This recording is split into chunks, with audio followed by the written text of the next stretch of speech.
Welcome to the Rational Egoist. I'm your host, Michael Leibowitz. In my home state of Connecticut, juvenile crime has been a problem for a while, at least going by what I hear on the news and on talk radio.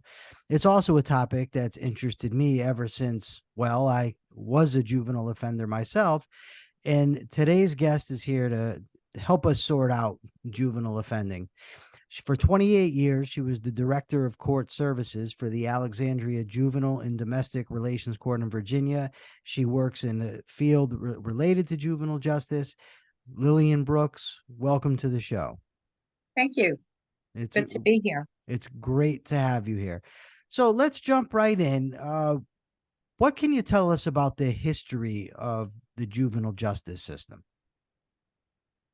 Well, I guess that you could start by talking about how we've treated juveniles in particular. Before 1899, that was when the first juvenile court was established in Illinois. Juveniles were treated pretty badly, put in reform schools, house of refuge, things like that. And so there was a child savers movement, and some good do-gooders, you could say, said we need to take kids out of the adult system and we need to have a separate court. And from there, we went to various ups and downs in the juvenile justice system, meaning in the 70s, in the 60s, the courts started saying juveniles should have individual rights, due process rights. They should be able to have attorneys. They should be able to confront witnesses, even though it was a civil court. We said that there should be beyond a reasonable doubt for criminal actions by juveniles. So the juvenile court started to merge to look a little bit like the adult system because of these rights, except for trial by jury, which the court said juveniles should not have that right, trial by jury. And then we started in the 70s, started to look very punitive in the juvenile justice system, the idea that violent crime was becoming very bad across the country. There was a political move to punish juveniles more, incarcerate, build more detention facilities and correction facilities. Now we're beginning to look a little bit more at the individual, the child, what's causing their delinquent behavior, things like that. But the balanced approach, which was developed in the 90s, which is looking at the public safety, holding juveniles accountable, and giving them competency, is still very much in the juvenile justice system today. So that's where we are today, in a nutshell.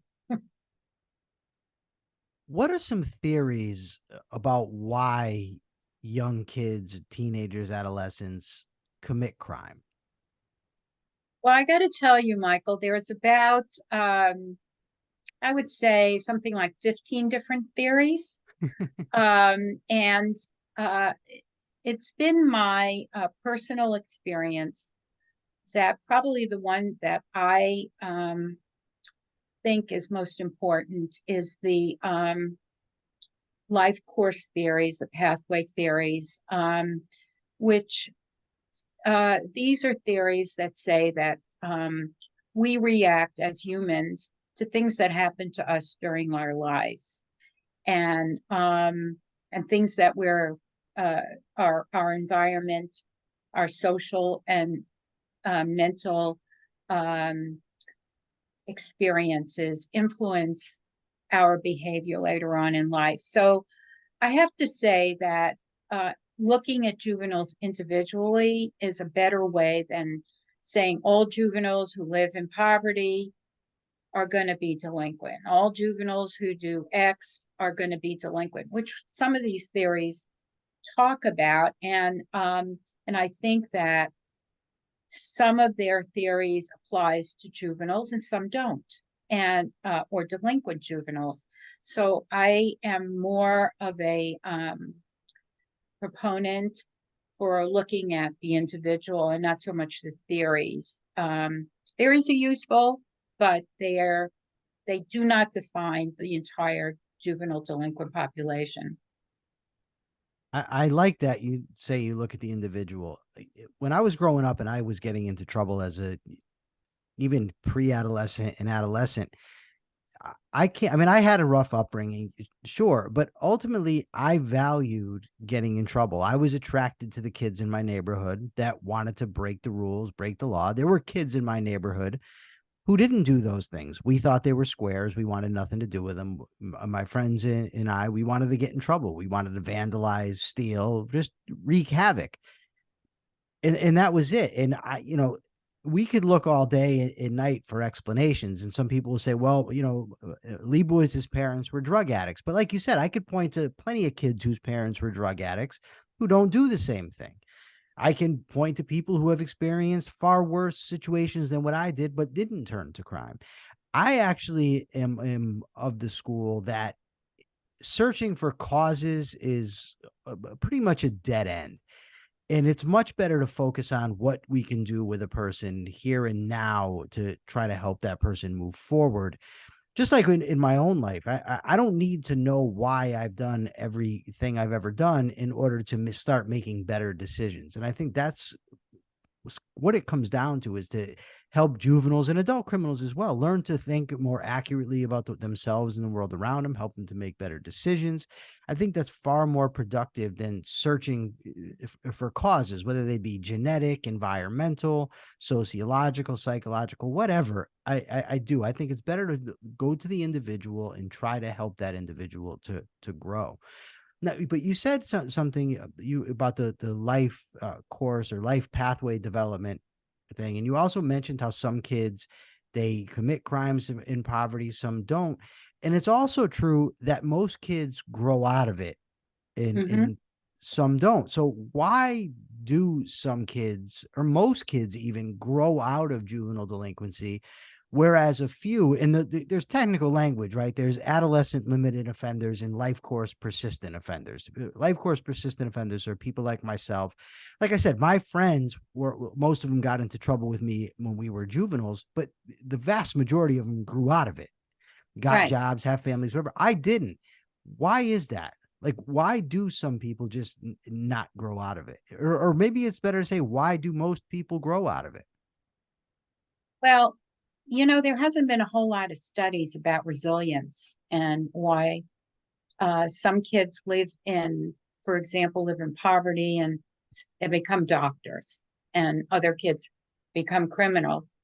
Um, but most kids, you said this, and this is important because this is something the public doesn't really realize, that number one, most kids age out of the process. So when I was supervising juvenile probation or parole, and even when I tell my college students, just get them through their teenage years. If you can get them through their teenage years, they're more than likely to get out of the whole cycle of criminality. Now, for some kids don't. Some kids persist in their criminal behavior, um, and there are many thoughts about why that happens. I think, having dealt with kids who are in that situation, that along the way, something didn't resonate with them to stop their criminal behavior, and they just kept getting worse and worse. There's also a very good studies about age of onset.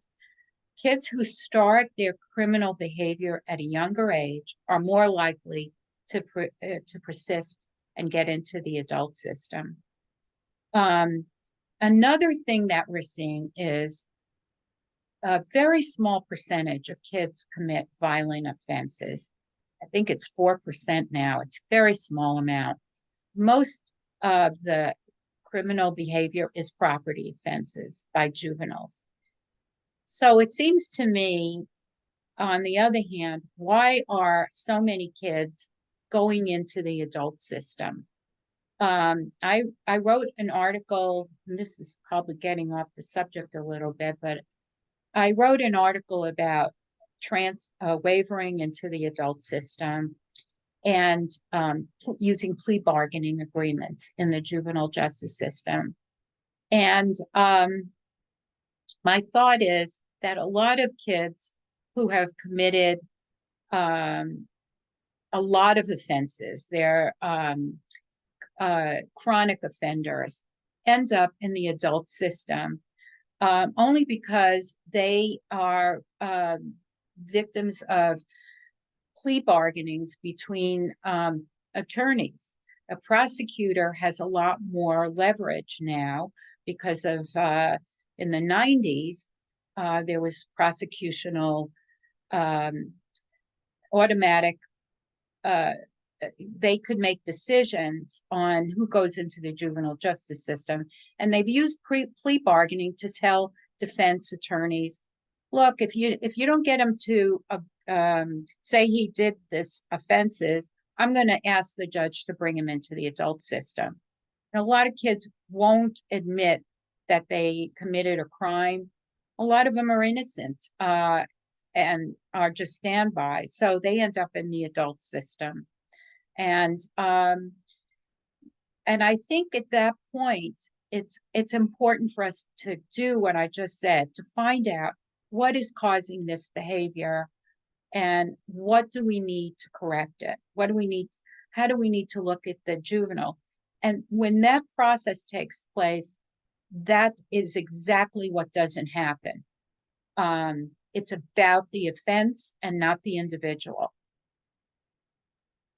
There's so much that I want to say about this. First of all, the fact that most kids grow out of it is an excellent argument for why strict punishments when it comes to juveniles is a mistake, because the likelihood is you're locking up a kid for a long time who would have grown out of it anyway. That's the first thing.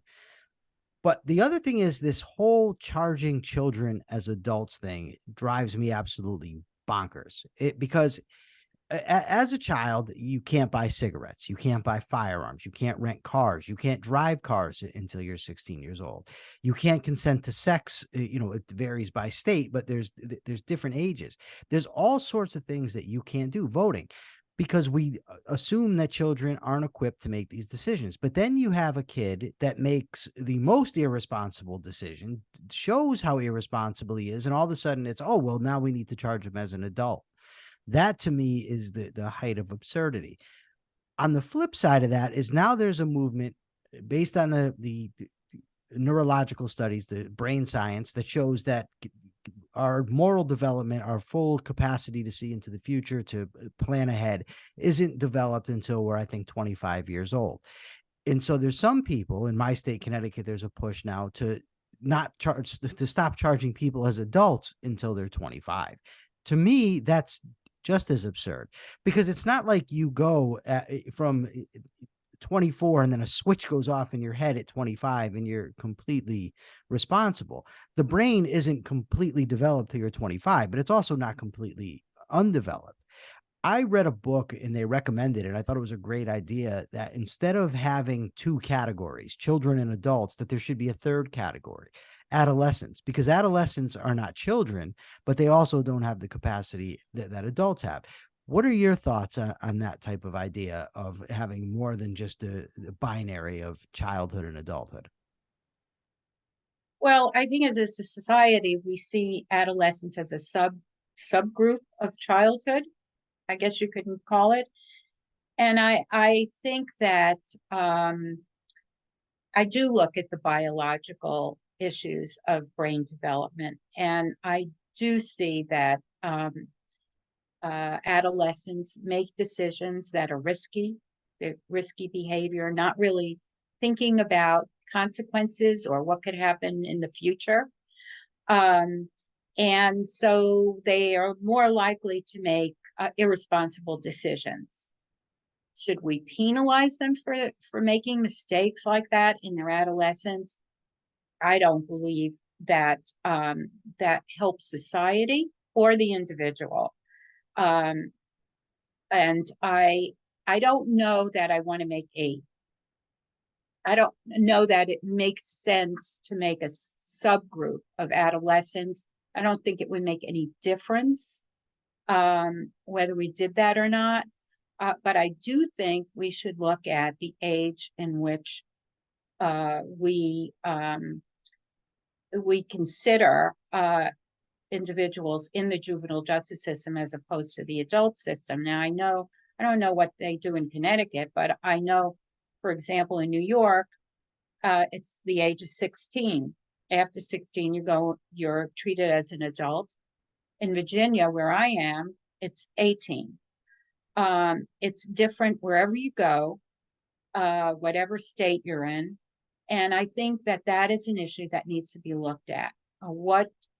At what age should we decide that someone should be treated as an adult? I feel like, now that we know more about the human brain, we need to study what is more appropriate. Is it 21? Is it 18? But we need to look at that as in the whole system, the juvenile justice system in particular. Well, you mentioned Connecticut. I believe the law is that they're not adults until they're 18. I'm very confident of that. But I believe if you're charged as a juvenile in Connecticut, the maximum sentence that you could receive is 30 months. So the problem with that, and this is why I favor a third category, is because if you're 15, 16 years old and you commit a serious offense, one that probably warrants more than 30 months, what they're going to do is charge the kid as an adult, which I think is unreasonable because he's not an adult. But the fact that the juvenile system only carries 30 months causes an uproar. And people say that's just not justice. That's not right that this kid committed this heinous offense and is only going to get 30 months. So that's one of the reasons, anyway, that I favor a different category so that you could give them more than 30 months, but you're not locking up a 15-year-old kid. For like a friend of mine, when he was 15, committed a horrible offense and they sentenced him to 45 years. That's absurd to me. It was a non-homicide offense, 45 years. It was ridiculous. But at the same time, I don't think that he should have gotten only 30 months. So what I wanted to ask you, though, is right now, and I know you don't know all the states and it's different, but just give me a sort of a generic rundown. Say a 14-year-old kid commits a series of grand theft autos, right? Steals a bunch of cars. How does the system work from arrest to prosecution to incarceration? What would the path likely look like for this kid? Okay. I want to just address something you said earlier, Okay, and then I'll sure. talk about that. Sure. What states are doing is offering kids blended sentences. Now, if somebody commits a crime at 14, that is transferable. It's one of the crimes that the state allows the juvenile to be transferred into the adult system. What they will do is if he gets or she gets 20 years, let's say, they'll start them off in the juvenile system until they turn 18. And then at 18, they put them into the adult system so they can serve that full 20 years. So there is some movement towards recognizing that the juvenile should spend their juvenile years in a juvenile facility at least, but also that the crime is so bad that needs longer than 30 months. And they can go into the adult system to serve the rest of their time. So to go back to your grand auto theft, if the crime is committed in the evening, the police officer is supposed to contact the juvenile authorities to determine whether that child should be incarcerated or not until the next day when their case can be heard. If the crime occurs or the child's picked up during the day, they go before an intake officer who interviews them, and then they go to court and the judge decides whether they should be incarcerated or not. very different from the the adult system. The intake officer, which is a probation officer, serves as the magistrate, makes that decision. That they can also, if it wasn't grand auto, let's say it was shoplifting or something else, they can also set up a diversion program for that juvenile, to where they could do community service, go to therapy. There's just a number of diversion programs. But we'll go back to the grand auto theft. He gets probably incarcerated until his trial, because there is pretrial detention. And then the prosecutor, if grand auto theft is something in that jurisdiction that is a transferable offense, then the prosecutor can talk to the defense attorney at that point and decide whether, ask them to either have their client plead guilty and get a certain term, or try the case. And the juvenile court will decide whether the child should be transferred or not. Anyway, they'll have their trial. If they stay in the juvenile justice system, they'll probably serve some sort of time in corrections, or they'll go to detention and then probation. And in the juvenile system, you stay on probation until the judge thinks that you've done what you needed to do and have reformed. In the adult system, you usually get a sentence. You're on probation for 2 years, 3 years, whatever it is. It's not true in the juvenile justice system. You stay on probation until the judge decides that you're so-called rehabilitated. So there's a lot of differences. I'm going through this very quickly because there's a lot of things that happen in between. And there are some new interventions that the juvenile justice system has implemented in the last, I would say, 10 years, over a period of 10 years, which we can talk about. But there are some really good things that are happening in the system, as well as not so good things. But there are some good that are bringing good outcomes to juvenile. Okay. I'd like to hear about both. Can you give a few Oh, examples okay. of the good and the bad changes that are taking place? Yeah. Well, let me start with the good news. Okay. One of the things that is happening is that in the juvenile system, we're now looking at kids individually, as I said earlier, by bringing all of the people who, whatever system that child and family is in, together. In other words, they'll do case reviews. They'll bring in the school people, mental health people, social services, and the probation department and the health department.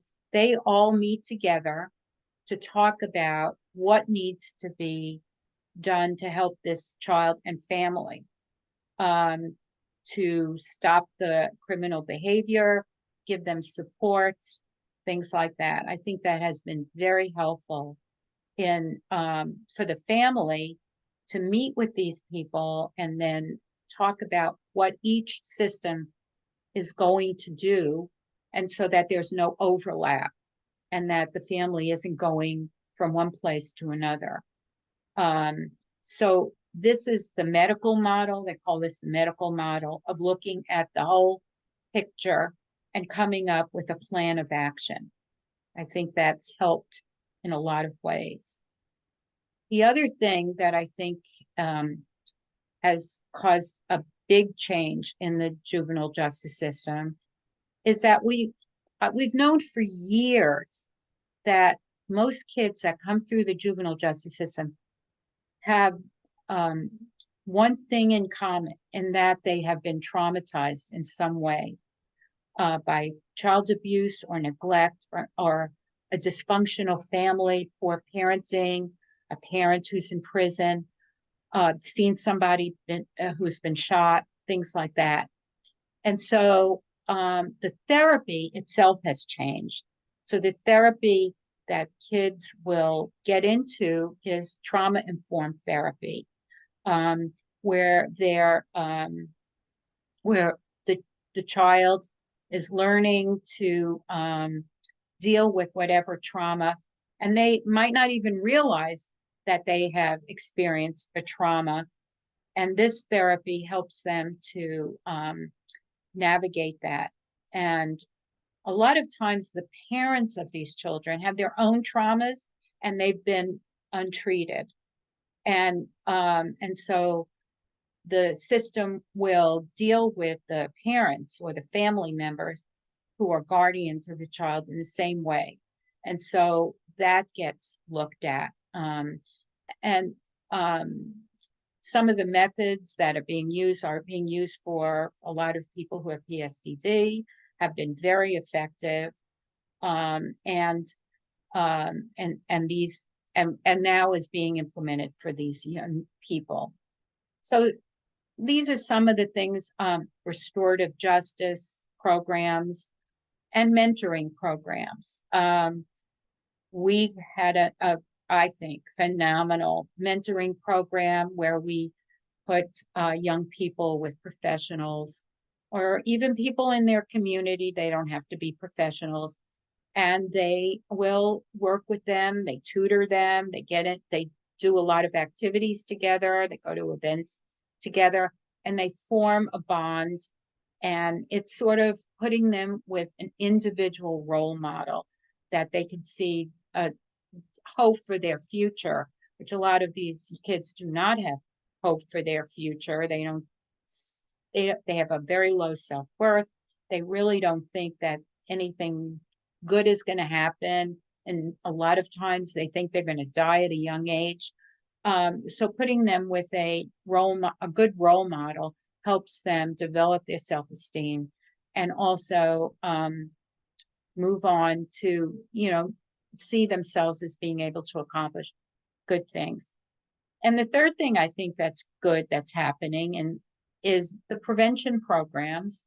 And these are programs that help kids at a very young age try to go into a different direction. And I think that the schools, working with other systems, are really trying to hone in on kids who seem to be struggling and get them at an earlier age so that they can go on and have productive lives instead of getting into trouble. Negatively, I think there's a lot of Hold on political. 1 second. I got a question for you. We're gonna Okay. let you get to the negative in a second, but there's something I wanted to ask you about, and that's the notion of trauma. Because I don't doubt that a lot of juvenile delinquents have experienced traumatic events. However, I think that trauma is a vague term, and depending on what exactly we mean by it, the vast majority of people on the planet could have be said to have experienced trauma. And the problem for me with that is that it becomes a term that doesn't explain much. If anything that a kid experiences that's negative, for instance, is defined as trauma, then trauma loses all meaning. And so I don't know exactly when it's said that the majority of these kids have experienced trauma, what exactly do we mean by trauma? Does it mean that his parents left him home alone too often? No. So let me use myself Well, as I think I did. Child abuse, child sexual abuse, mm-hmm. um, drugs, seeing somebody shot, being Okay, shot. These are, drugs. What drugs? How are drugs traumatic? What do you mean by that? well, if your parents are high all the time, Mm-hmm. and you're in a home where you're not getting any parental supervision, that's traumatic for a child. Okay. They see other children going to places with their families. Uh, some children, for example, a trauma might be a divorce. Now, some kids are very resilient about that. They're okay with going from one house to another. Other kids aren't. Other kids, that is traumatic for them. So it's how you handle trauma that becomes a problem. And for children, they have a hard time dealing with this kind of trauma, of being bullied. There's all kinds of things that happen to kids uh, that that affect them very hard, and maybe wouldn't affect us as adults as much, but as children, you're very vulnerable, and things like that really do have an impact on you. So there's two parts then to a traumatic experience in the way that you're talking about it. There's an event and there's also the individual experiencing the event, which goes back to what you said earlier about treating kids as individuals.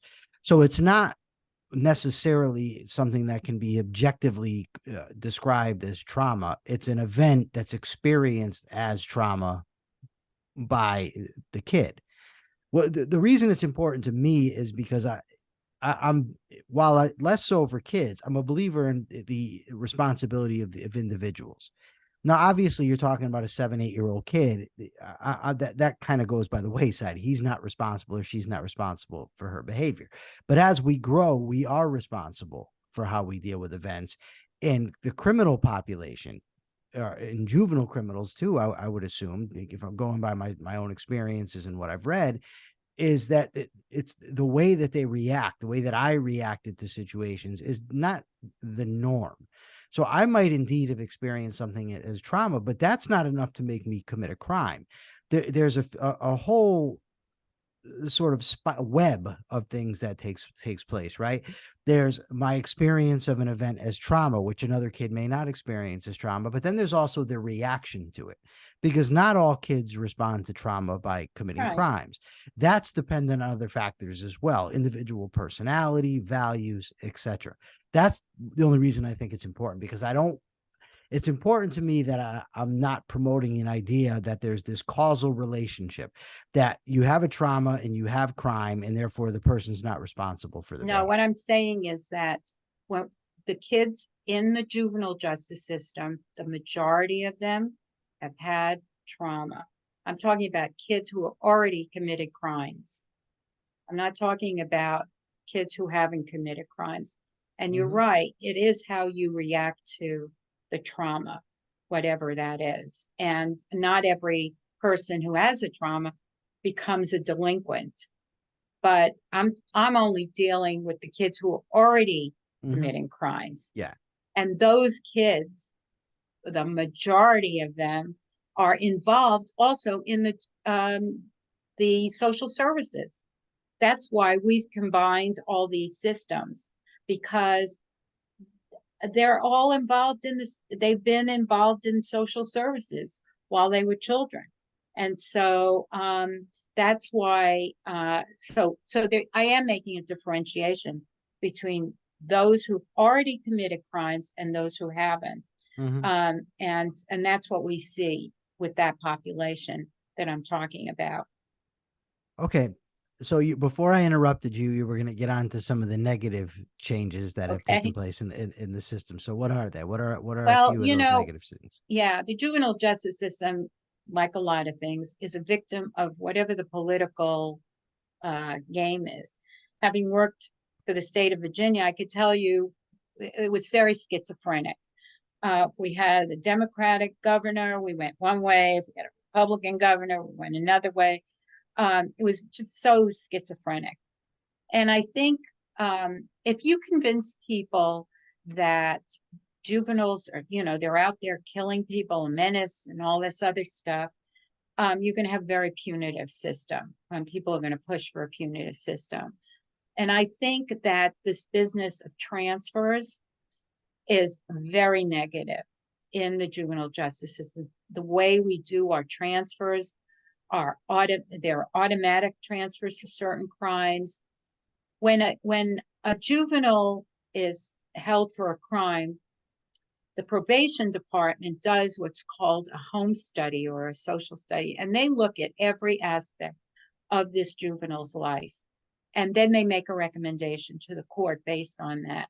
When you have automatic transfers, when you have prosecutors making that decision, there's no social history. They just look at the offense. That's all they're looking at. And that's not fair to the juvenile, because if you're looking at the whole person, if you're going to make a decision based on the whole person, not just the offense, whether that person is amenable to treatment or not, if you don't have that information, it's just not fair, and it's not what the juvenile justice system was supposed to be about. And that's what's happening today. So I'm very much opposed to having automatic transfers or prosecutors making that decision without going through that whole process of looking at the individual first. I think that's a negative part in the juvenile justice system. I also think that there shouldn't be any of this plea bargaining that's in the adult system, because that also goes way past looking at the individual. It's just about making a deal. That's so the prosecutor can get a quick ending to this this case. Look, I'm a lawyer. I understand how the system works, but I don't think it's appropriate for this to be happening in the juvenile justice system. So those are some of the things I feel, this political influence, the transferring, and plea bargaining, I think, are very negative in the system. You mentioned that it's unfair to the kid, and I agree with that, but it's also not good policy for the public, because ultimately the public should want a functioning system. And a functioning system to me is one that leads to less crime. Mm-hmm. And for the least amount of cost. You don't want to be paying exorbitantly. And if you're allowing these transfers and you're putting a kid in jail for 5, 10, 15 years, you're spending a lot of money that is probably unnecessary, because the kid likely would have grown out of it anyways. Exactly. So it's just not good policy from the public's standpoint. No, and it's cheaper. It's cheaper in the long run. Yeah. To get them help, a treatment, than to incarcerate them for 20 years. Okay, so that is an excellent segue to help treatments. What treatments, or if there are any, what treatments are there that actually do help the kids to stop offending and to go on to more productive, responsible lives? Well, I think I mentioned some of them already. Mentoring has had very good outcomes from different studies. The types of therapy that's given to kids, the trauma-informed therapy, the bringing together different individuals from different systems to look at the whole family, and coming up with plans of action for the child and their family. Prevention, also the drug courts and mental health courts have had some success, so that the judge can focus on a problem and keep the juvenile coming back several times instead of waiting long periods of time to check in on their progress. Has had some good outcomes. There are working with the family is also home-based therapy has also had some good outcomes, meaning a therapist goes into the home and observes how the family interacts, and then helps the family develop some better ways of dealing with each other and working with each other. So there have been a lot of changes in the system that can be very helpful to the juvenile.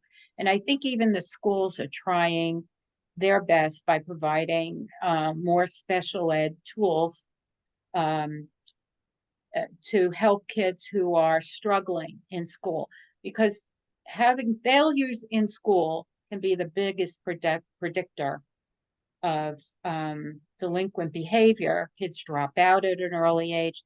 They are truant, which brings me to another topic, and that's the status offenders who are in the juvenile justice system. And status offenders are kids who haven't committed a crime but are not going to school, who are running away, doing all of those kinds of behaviors that society feels they need to protect them from themselves. And there is a movement to deinstitutionalize these or de-juvenile court them, put them in another system where they can get therapy and help and all of that. Now, my experience with status offenders, my probation staff would say they'd rather take 10 delinquents than one status offender, because status offenders or runaways, kids who are runaways or truants, are very intractable. They're kids who end up, they could spend more time in detention than a delinquent kid because they don't obey court orders. So every time they don't obey a court order, they end up getting thrown back in detention for 10 days. Well, there's a lot of people who want to stop that practice. And there's good reason for it. I mean, detention and corrections should probably be for only people who commit crimes. However, one of the things that people do not say, because most theorists and academicians have never been practicing in a juvenile probation department, which I have. And I can tell you that those kids will not sit still for 1 minute to get that treatment. So if you have a runaway, they're not, and you put them in a shelter or someplace at home, they're not going to stay more than 10 minutes for the therapist to even get through the door to provide them therapy. So I guess, to me, there needs to be some sort of compromise, because even the people in social services say they need them in a secure facility so they can implement what they need to implement, because they're on the run all the time. So, and the same thing goes for truants. They just will not go to school. So, so even though, so there is a lot going on that has to do with status offenders, and it's been going on for years, but I think it's kind of gaining traction to keep them out of the juvenile court system. It's funny to me you brought up I didn't know that was the term, status offenses, but it just brought back a lot of memories.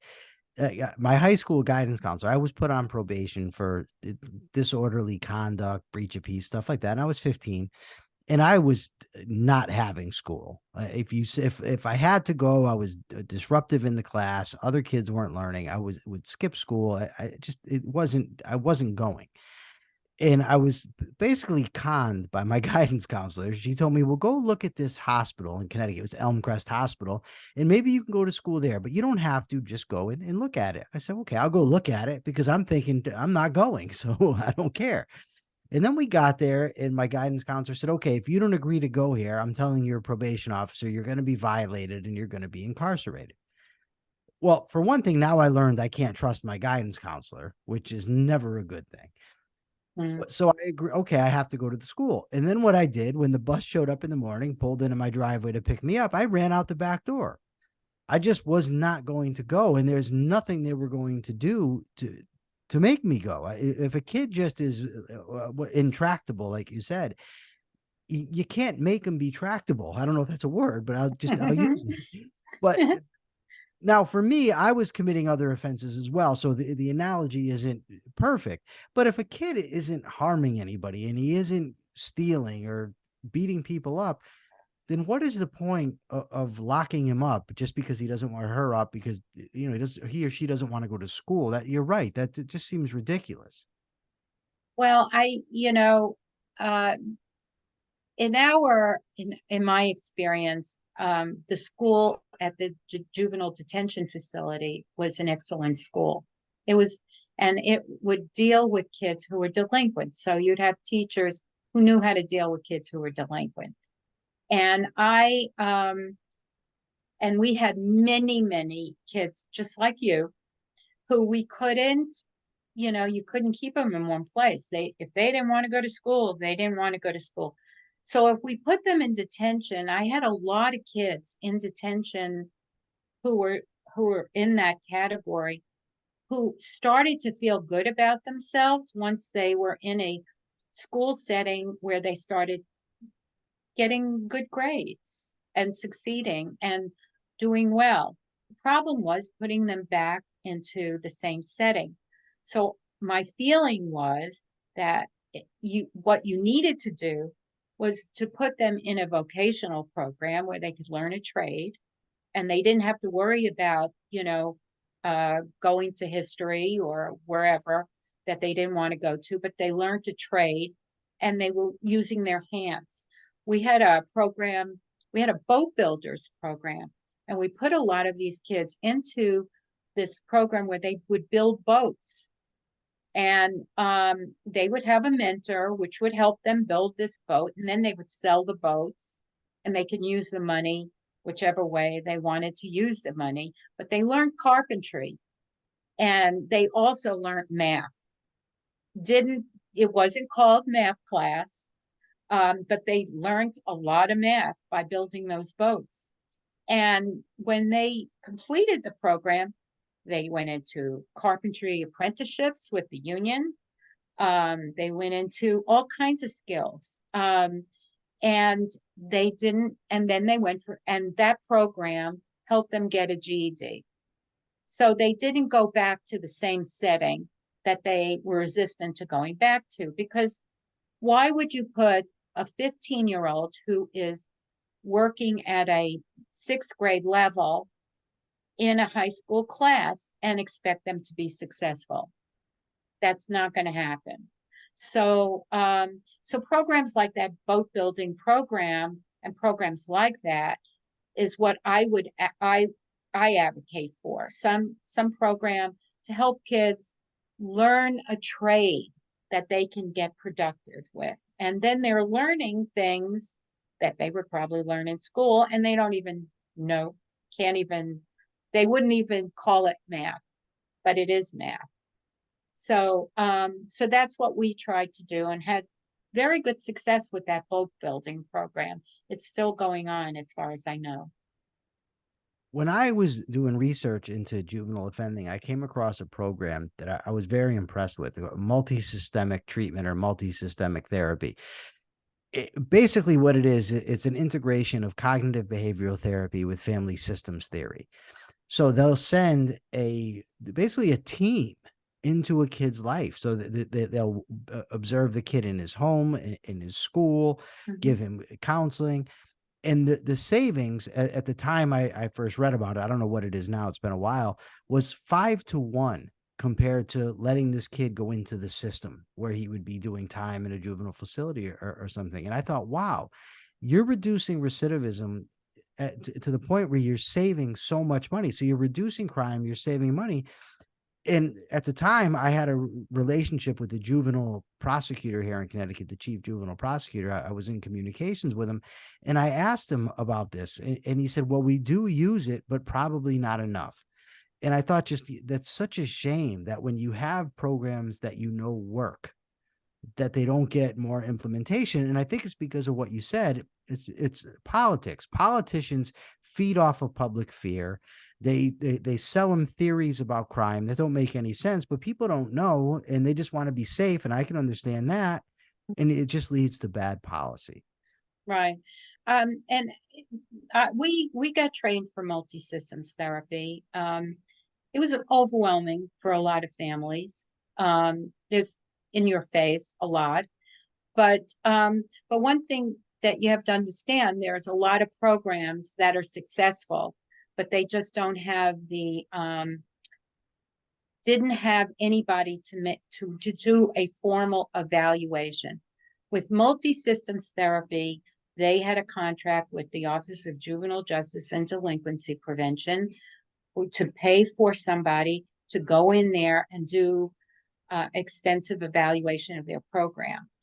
And so that's why they got this evidence-based label. But there are so many other programs that work. But they don't have the money to bring in professionals to do an evidence-based evaluation.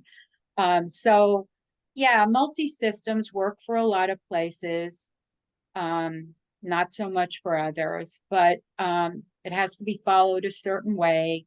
And some families find it well overwhelming to where every time they turn around, they have somebody in their face telling them what to do.